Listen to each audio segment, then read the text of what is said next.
Hello guys, welcome to a brand new video on daily tutorials. In today's video, I'm going to teach you some easy steps on how you can create your account on the Crunchyroll website on your desktop. Before we start the video, don't forget to like, share and subscribe to the channel for more such useful tutorials. Without further ado, let's move on to the video. First of all, make sure that you're connected to the internet. Once you make sure that you're connected to the internet, open up a web browser.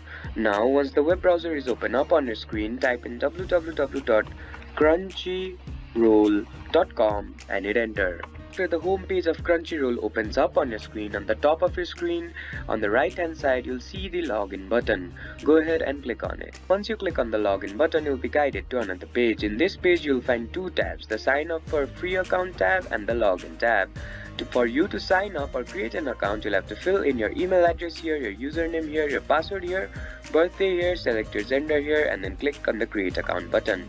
Once you click on the create account button, and if you have filled in these credentials correctly, an account for you on the Crunchyroll website will be automatically created. I hope this video helped you to create an account on your desktop on the Crunchyroll website. Don't forget to like, share and subscribe to the channel for more such useful tutorials. Thank you for watching.